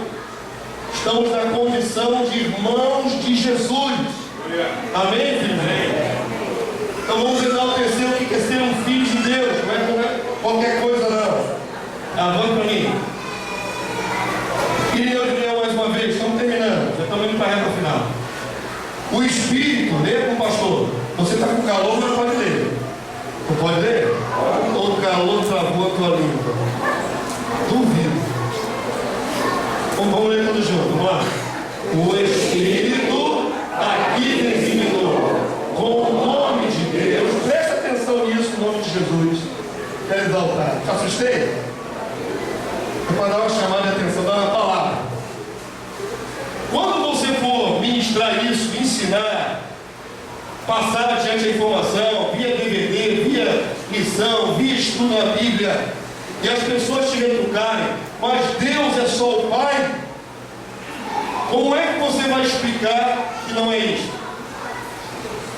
Você vai explicar que a palavra Deus não é nome próprio do Pai. Deus designa divindade. Tudo que é divino é Deus. Tudo que compartilha divindade é Deus. Amém, querido? Então olha como é que nosso irmão primitivo definia quem era chamado de Deus na antiguidade. Vamos lá? O Espírito aqui designou como nome de Deus tanto o Filho, que recebe a unção, como o Pai, que a confere. Amém? Tem nada errado chamar o Pai de Deus, não tem nada errado chamar Jesus de Deus. Não tenha menino, tem gente que fazia, pastor, nós discernimos. Então não chamamos Jesus de Deus para não confundir com o Pai. Não, senhores, nem senhoras. Você pode chamar tanto o Pai de Deus como Jesus de Deus. Você não está misturando as duas pessoas. Está falando que eles são deuses, são divinos. A igreja primitiva teve grande dificuldade com isso. Quando criaram a Trindade, no século IV, criaram para tentar contornar a dificuldade. Afinal, a palavra de Deus diz que há um único Deus, o Pai. E o único mediador entre Deus e os homens, o Filho, Jesus Cristo homem. Aí os pagãos, quando eram evangelizados, criticavam, afinal de contas, quantos deuses são? Se o Pai é Deus e o Filho é Deus, como é que fica isso? Então são dois. Aí para confundir, o Espírito Anticristo cria a Trindade. Agora são 3 em 1. Vamos misturar tudo para ter um liquidificador? Assim ninguém vai nos acusar de ficar seguindo 3 deuses, mas um só misturado. Meu irmão, a sagacidade é essa aí. Quando nós estamos questionados, então são 3 deuses? Não, é o mesmo Deus em 3 pessoas. A sagacidade foi essa, para não admitir que são separados. O Filho é Deus, o Pai é Deus e nós somos Deus. Invocação. Tem invocação. Bem? Só vai se confirmar naquele que ficou até o fim. Vamos lá.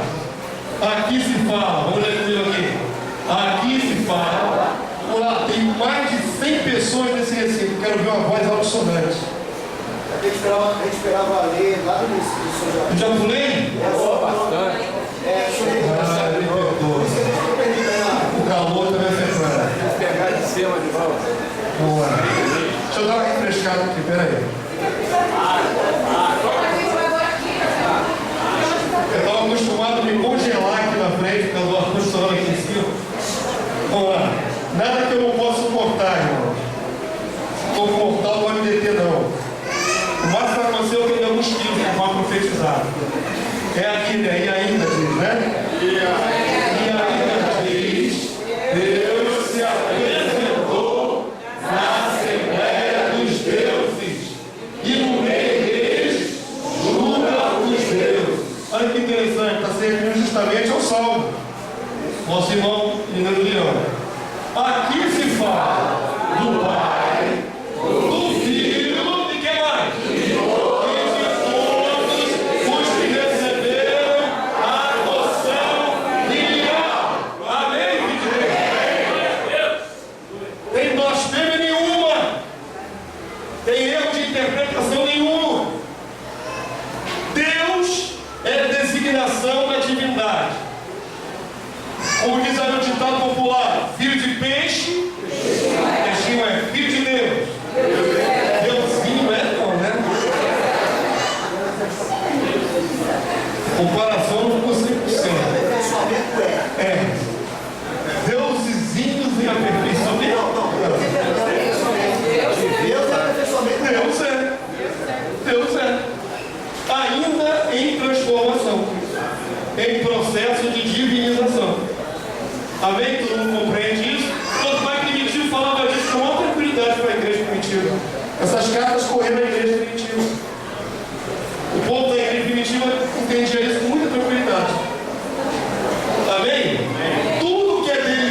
de Deus, Deus é.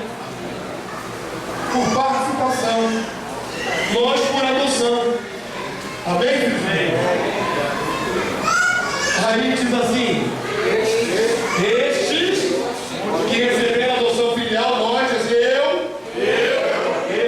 Estes constituem a igreja, que é a Assembleia de Deus. Não é a denominação, é um grupo, né? O ajuntamento. É ainda deste filho que se diz: o Deus dos deuses, o Senhor falou e chamou a terra. Quem é esse Deus?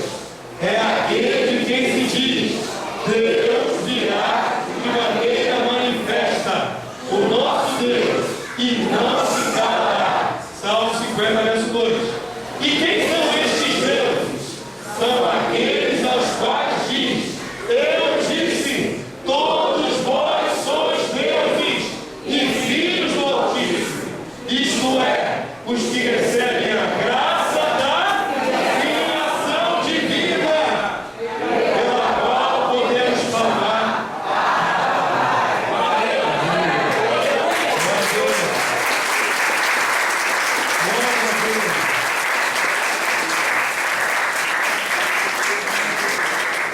Mais claro é possível. Mais claro é possível. Amém?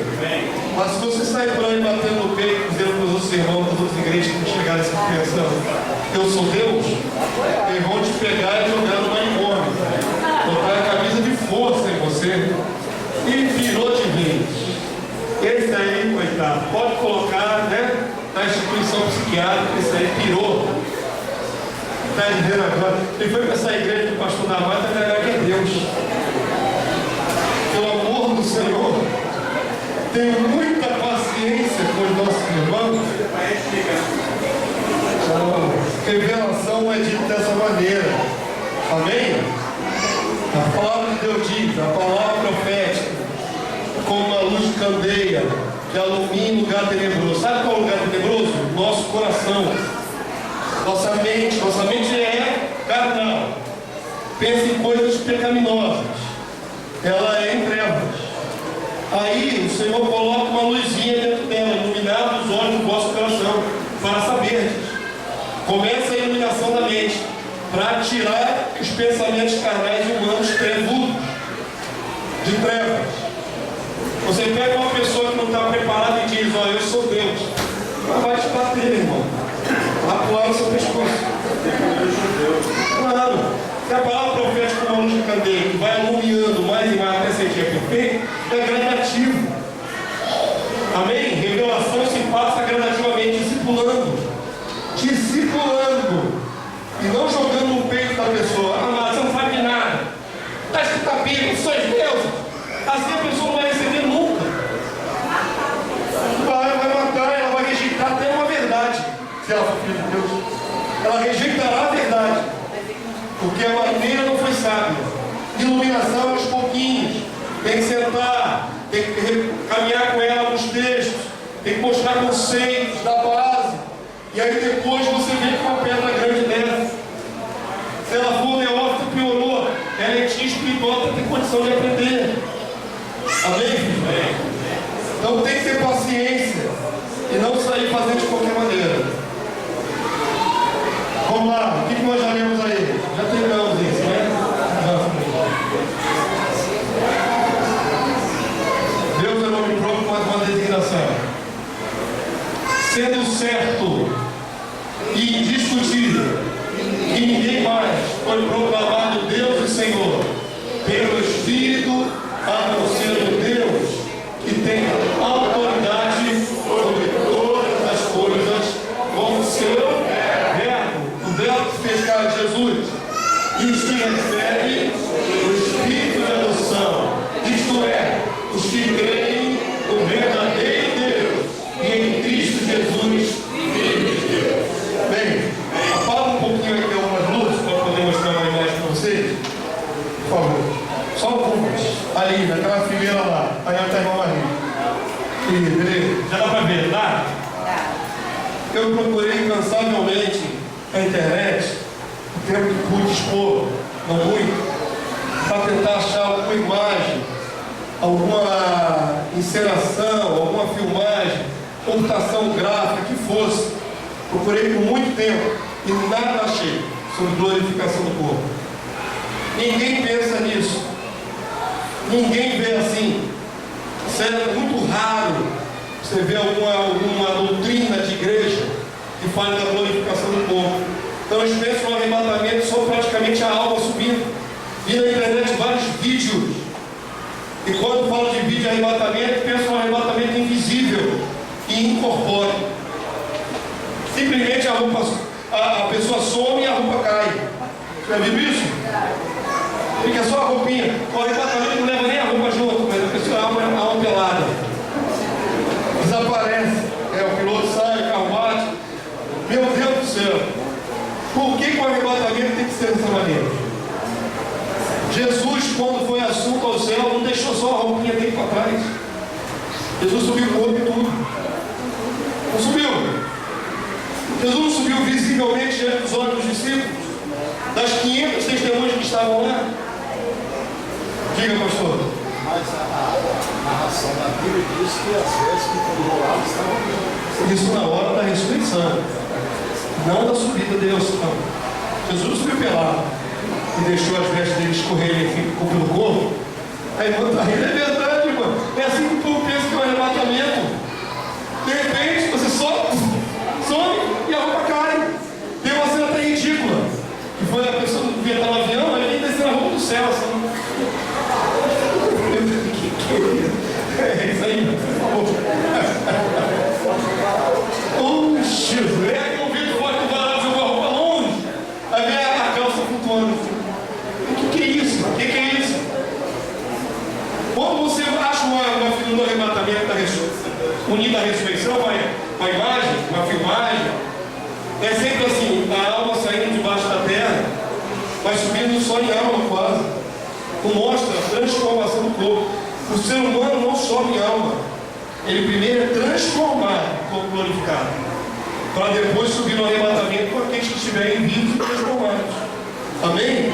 Tem que haver a glorificação do corpo. Não é só em alma. Muito menos invisível subir. Puf! Isso aí então é uma inversão de valores. Uma interpretação errada. Então o pastor colocou isso aqui. Não tem. Então a gente acha que pode, né? Aqui uma simbologia da igreja primitiva. E aqui virou todo mundo esquerdo. Está vendo? Virando esquerdo. Não parece um esquerdo com a chaveira na cabeça? Virou todo mundo virou esquerdo ali, as pessoas estavam no Senado. Isso aqui, quando veio o Espírito para dentro da igreja, teve uma manifestação visível. Mas por que eu achei que era visível? Mas ali é primícias do Espírito. Paulo diz, nós que temos as primícias. Primícia é uma pequena parte, primeira parte. Agora Paulo fala da plenitude de Deus em nós. Conhecer a altura, a largura, a profundidade e conhecer o amor de Cristo que excede todo entendimento, para que sejais tomados.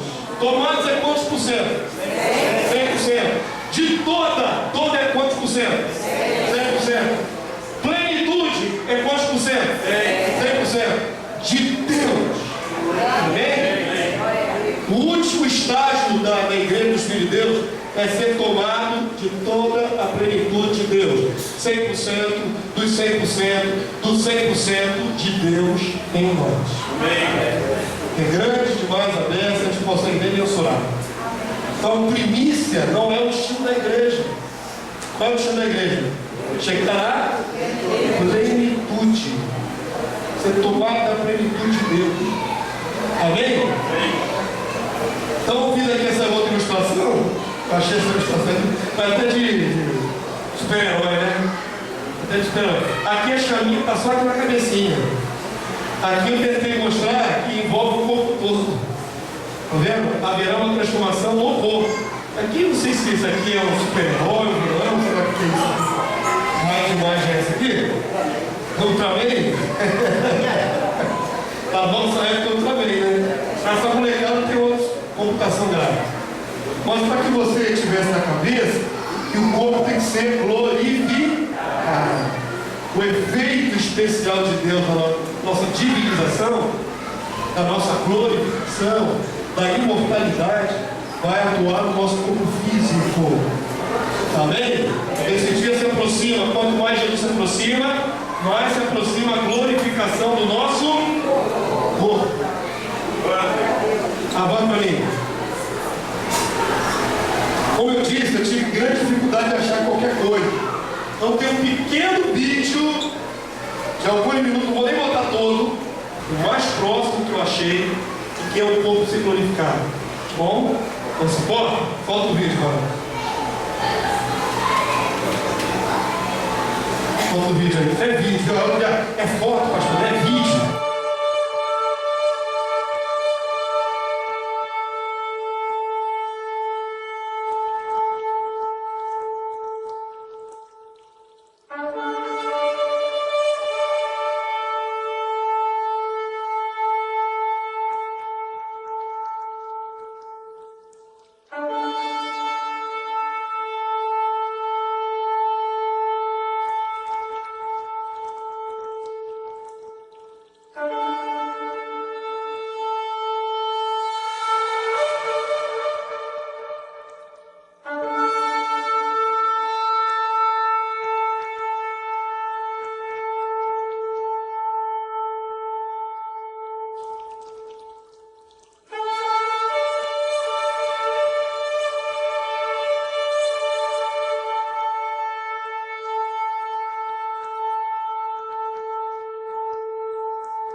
Emagrecer também.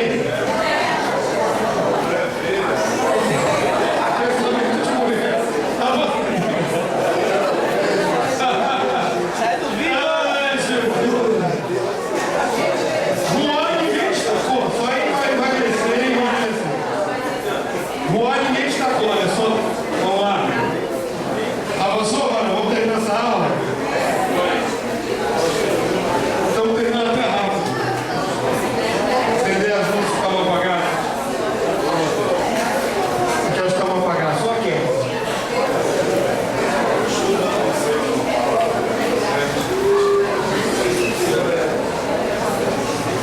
Você for rápido, contigo.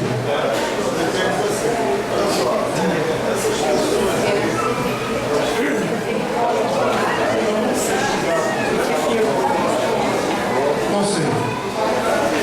Vou fazer uma pergunta pertinente. Ele está falando o seguinte: se nós vamos ser automaticamente imortalizados na volta de Jesus, onde fica o tribunal de Cristo? Tem o pastor Vitor que não está no tribunal. Nós temos que comparecer perante o tribunal de Cristo? Quando? A questão não é que haveremos ou não, haveremos. Isso aí é ponto pacífico. A questão é quando haveremos. Se o tribunal for para julgar mérito e obras, o galardão vai ser dado depois da guerra. Eu teria que jogar o tribunal para frente. Para a igreja atual, a ideia do tribunal de Cristo é logo assim que o crente morre. Então o camarada morre e vai ter que ser julgado para saber para onde ele vai, se é Abraão ou outro lado. Seria o mais lógico. Porém, os que estiverem vivos na volta de Jesus não passarão por esse tipo de processo. A igreja da apostasia criou a ideia do arrebatamento invisível 3 anos e meio antes da tribulação. Nesse processo, para eles, a igreja fica lá em cima comparecendo no tribunal de Cristo. Eles translocaram para o tribunal de Cristo para depois do arrebatamento. E aí a igreja fica lá celebrando 3 anos e meio. Uma festa de 3 anos e meio aqui embaixo. O diabo venceu, o anticristo venceu. Aí fica o pessoal lá julgado lá em cima e festejando. Que tribunal de Cristo é esse depois do arrebatamento? eu não tenho, quando fala duas vezes sobre o tribunal de Cristo, você vai ler o contexto, não dá nenhuma base para você afirmar quando. É uma sentença solta, ou pelo menos foi expressada de uma maneira que não deu pistas de quando será o tribunal de Cristo. O que nós conversamos ontem é que o tribunal vai ser todas as coisas do governo. Eu creio que sim. O que é o tribunal? O tribunal é para julgar se nós vamos ser salvos ou não? Não. O tribunal é para distribuir galardão. E galardão só vai ser distribuído pós-vitória do Armagedon, reino estabelecido. Agora, fulano, como Maria foi tendo um pouco, reina sobre 5 cidades. Só pode funcionar isso depois da guerra do Armagedon, do reino estabelecido. Pode distribuir. Imagina o seguinte, para a gente fechar essa questão aí adiante. Imagina o seguinte, quando Josué finalmente dominou a Terra Santa, Jesus é o novo Josué. Ele nos introduz na Terra da Promessa. Quando Josué entrou na Terra da Promessa, houve um processo de distribuição de terra. É o nosso paralelo. Certo? Quanto tempo levou? Não diz a Bíblia, mas levou bastante tempo. Porque tinha que decidir, tributal, fulano tal, fica com terra. Aqui para lá, outro para cá, isso foi um processo. Tá certo? Mas imagina isso no reino. Eu tenho jurisdição sobre a minha glória, vai ser reinar sobre nações, sobre cidades, sobre territórios. Então aí o Senhor Jesus é que vai definir qual é o tamanho da minha glória.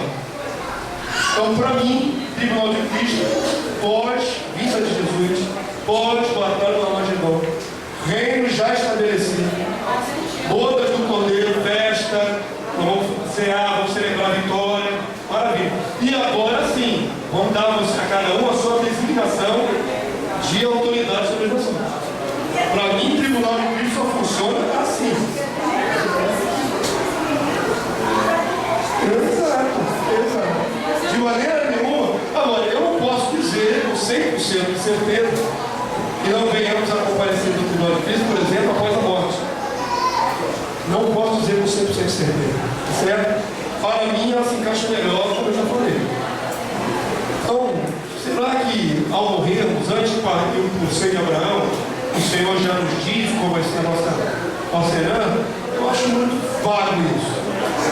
Eu acho deslocado.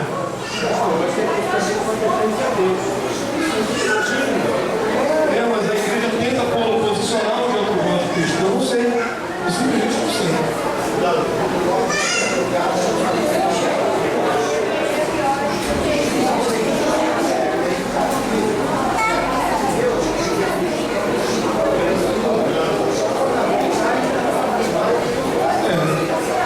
Se meus filhos vão ser glorificados vivos, não precisam passar por tribunal para ser julgados, já foram aprovados vivos.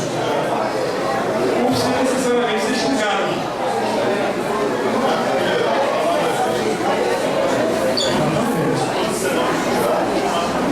Vamos lá, vamos avançar? Já estamos terminando. Essa parte do Tribunal de Cristo, varão. Sabe por quê? Eu não gosto de falar uma coisa como se fosse absoluta verdade, porque nós vamos comprometer a verdade. A gente fala que está revelado. E está revelado com todas as letras, fica o pé na rocha e declara com todas as forças. Mas o que for areia movediça, a gente não tem 100% de certeza, por que nós vamos deixar registrado? Amanhã ou antes a gente vai nos acusar. Tá certo? Então ainda não está estabelecido 100% do nosso coração onde é o Tribunal de Cristo, onde encaixá-lo. Então a gente não afirma nada. Espera pacientemente Deus até o tempo da revelação. Amém? Essa parte aí, por favor, corta. Tá, vamos avançar para lá. Isso aqui é slide que nós não lemos? Glória a Deus. É a última parte já? É o pedacinho do bolo? Sabe o que é isso aqui, irmão? Sabe o que é esse fecho aqui na carta de Leão? A última carta do... Carta não. A última parte do seu livro, do 5º livro de Leão, é quando ele ele já vê a Nova Jerusalém vindo para a terra, com o Pai vindo nela. O fecho do livro de Irmã do Leão, o livro, é o rei estabelecido na eternidade. Já terá passado o milênio. Nosso irmão primitivo tinha clareza sobre esse assunto, clareza de cronologia, clareza. Não tinha nada dúbio. Então, para finalizar o seu livro, ele fala dessa glória que os filhos deverão desfrutar, de serem divinizados, serem transformados finalmente na sua vocação de deuses. Amém, irmãos? É um fecho lindíssimo, é maior. Eu não tinha mais espaço físico para botar na lição que precisava colocar. Vou resumir. Vou ler junto com a igreja, eu gostaria que todos lessem. Sabe, todos, inclusive meus jovens, meus adolescentes, todo mundo que tem boca para falar, tudo que tem fôlego louva ao Senhor. Amém? Então eu gostaria que todos que estão ouvindo a minha voz, membros desta igreja, chamados como filhos de Deus, chamados para receber a divindade, eu gostaria que todos vocês declarassem esse texto. Vamos lá? Com efeito, o único é o Filho que cumpriu a vontade do Pai. O único é o gênero humano em que se cumprem os mistérios de Deus, que os anjos desejam ver, porque não conseguem desfrutar a sabedoria de Deus, pela qual a sua criatura, conformada e incorporada ao Filho, é levada à perfeição. Amém? Amém? Nem os anjos compreendem isso. O que não subiu ao coração do homem, né? É o que Deus tem preparado para fazer. Nem os anjos compreendem isso que Deus quer fazer. Gostariam de entender. Deus transformando seus filhos, que são criaturas, em seres divinos perfeitos. Amém? De forma que, enquanto primogênito, Jesus, isto é, o Verbo, Jesus, nasce na criatura, assim, Jesus em mim, Cristo em nós, a esperança na glória. Amém? O Espírito de Cristo dentro de nós, nos divinizando aos poucos. Amém? O Verbo desce na criatura.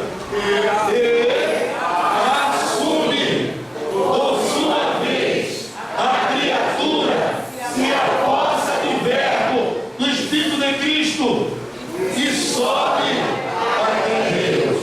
Subir aí não é arrebatamento, não é fisicamente.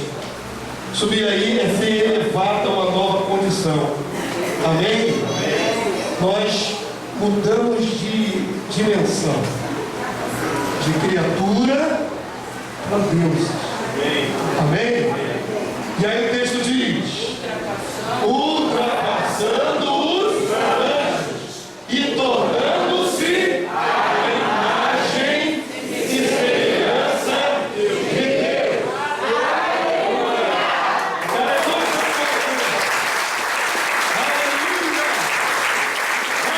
Aleluia!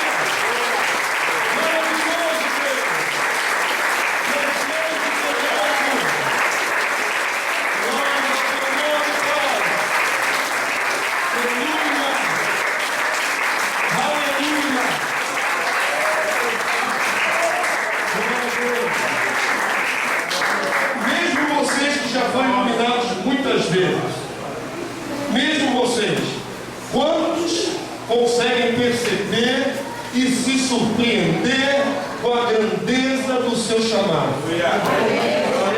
Amém? Vocês estão entendendo? Vocês estão entendendo? Essa condição mortal nossa, esses sentimentos conturbados do nosso coração não são nada comparado com a glória que se manifesta em nós. É só uma questão de perseverar até o fim, de obedecer e deixar o Espírito de Deus trabalhando, o próprio Deus amassando esse vaso, transformando. No final das contas, como é que alguém pode abrir mão disso para ir para o mundo? Como é que alguém pode abrir mão disso para um relacionamento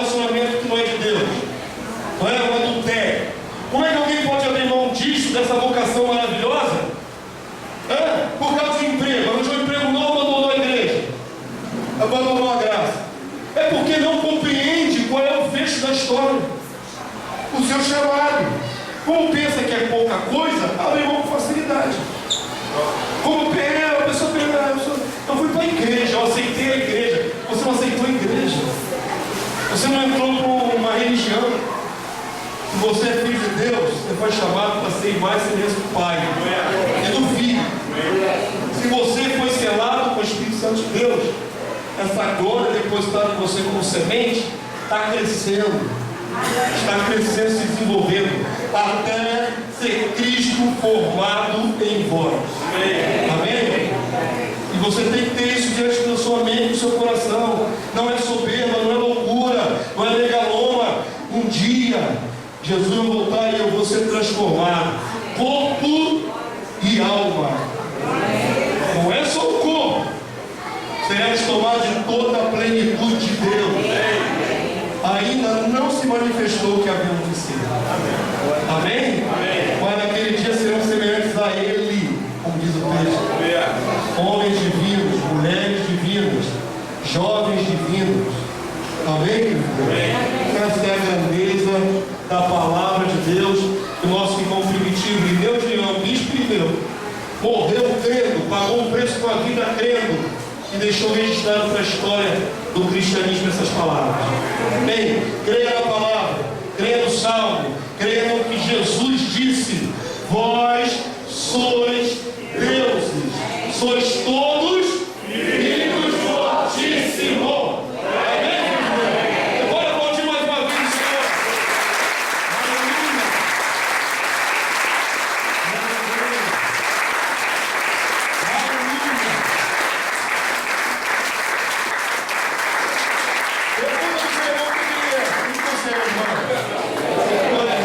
Vamos agradecer? Pai Santo, muito obrigado. Nós não temos palavras para exprimir isso, para declarar diante da tua presença o tamanho da nossa alegria nesse tempo, o tamanho da nossa gratidão. Tu não se agrada de coração ingrato, tu não se agrada de coração duro, mas tu se agrada de coração grato, humilde e maleável, flexível, para que o Senhor possa colocar a sua glória dentro de nós. Nosso coração está aqui, Senhor, quebrantado diante do Senhor. Nós reconhecemos que tudo vem de Ti, toda graça, todo dom perfeito, cada bênção, o respirar, Senhor, a igreja constituída, filhos do reino, as bênçãos materiais que Tu nos tens dado, Senhor, principalmente o entendimento da Tua palavra, a revelação do Teu reino, o que daríamos, pois, por tantos benefícios. Queremos Te retribuir, Senhor, por ver a nossa parte, sendo valentes, fiéis. Nós queremos ser fiéis, Senhor, em tudo, zelosos das Tuas obras, da Tua obra maravilhosa, Senhor. Nos ajuda a ser assim. Cada membro desta igreja, que não haja infiéis em nosso meio, que não haja preguiçosos, egoístas, pessoas que voltem-se para si mesmos e não para a Tua vontade. Ajuda, Senhor, para que a igreja toda cresça em perfeição, a Tua santa e gloriosa presença. Te louvamos por esse última reunião de EBD neste lugar. Cada uma das aulas deste lugar foi uma bênção. E seja assim também um novo lugar para onde vem. Aulas edificantes, cheias da Tua graça. Muito obrigado. Leva-nos a viver esse restante domingo para a Tua glória, para a glória do Senhor. E logo mais à noite possamos celebrar. Tu és o